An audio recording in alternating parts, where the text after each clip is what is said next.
Hello दोस्तों, क्या आपने अपनी लाइफ में ये डायलॉग सुना है?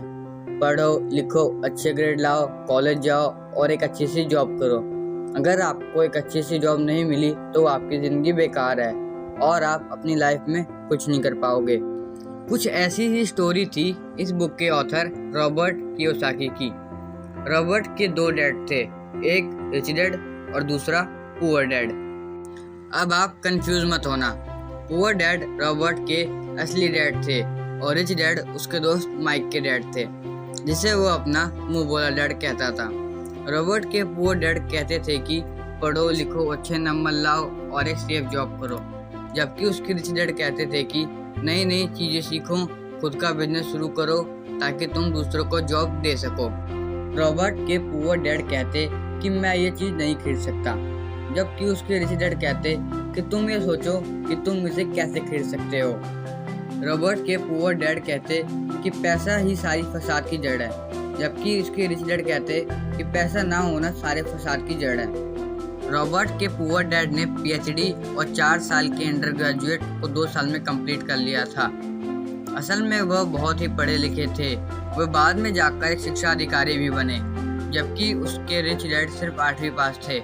मगर रॉबर्ट के पुअर डैड मरते वक्त कंगाल हो चुके थे और उन्हें अपनी सारी जिंदगी कंगाली में ही बितानी पड़ी, जबकि रॉबर्ट के रिच डैड एक समय के हवाई के सबसे अमीर इंसान बने और अपने आने वाले पुश्तों के लिए करोड़ों डॉलर की संपत्ति छोड़ गए और उसके गरीब पिता लाखों डॉलर के कर्ज छोड़ गए। रॉबर्ट के पास एक एडवांटेज था, उसने अपने दोनों डैड को अपने अलग अलग सोच के साथ बढ़ते हुए और उनकी तरक्की देखी और उसने अपने रिच डैड की एडवाइस को फॉलो करा। तो आज मैं आपको इसी बुक के कुछ पॉइंट्स बताऊंगा। रॉबर्ट ने अपने रिच डैड से फाइनेंशियल एजुकेशन सीखी। इसका मतलब है एसेट्स एंड लिएबिलिटीज के बीच अंतर। यहाँ पर एक पॉइंट नोट करने वाली है, ये नॉर्मल कॉमर्स से थोड़ी अलग है। रॉबर्ट ने अपने बुक में इन दोनों के बीच में अंतर बताए हैं, जो इस प्रकार हैं। एसेट वो चीज़ होती है जो आपके लिए पैसा बनाती है या जो आपके जेब में पैसा डालती है, जबकि लिएबिलिटीज वो होती है जो आपके जेब से पैसा निकालती है। अमीरों को जो चीज़ अमीर बनाती है वो है एसेट्स। वे संपत्ति खरीदते हैं और उससे प्रॉफिट कमाते हैं और अमीर होते चले जाते हैं, जबकि गरीब और मिडिल क्लास लोग लिएबिलिटीज खरीदते हैं और गरीब होते चले जाते हैं। एग्जाम्पल, राजेश और सुरेश दोनों दोस्त थे। दोनों ने एक साथ पढ़ाई कंप्लीट करी, एक ही टाइप की जॉब करी और सैलरी लगभग दोनों की सेम ही थी।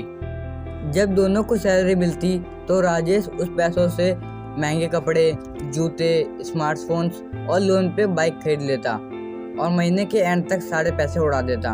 उसकी ये सोच थी कि जिंदगी में आज जो भी पैसा है उससे जी भर के मजे ले लो, जबकि सुरेश अपनी सैलरी का 50% से अपनी ज़रूरतें पूरी करता और 50% वह अलग अलग जगह इन्वेस्ट कर देता, जैसे stocks, bond, real estate and shares में।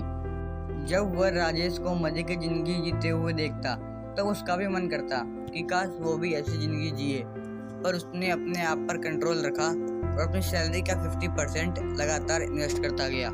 इन सब का रिजल्ट ये निकला कि राजेश 5 साल बाद भी वही जॉब कर रहा है और लाखों के कर्ज में डूबा है, जबकि सुरेश अपने इन्वेस्ट किए हुए पैसे से मिलियनर बन चुका था।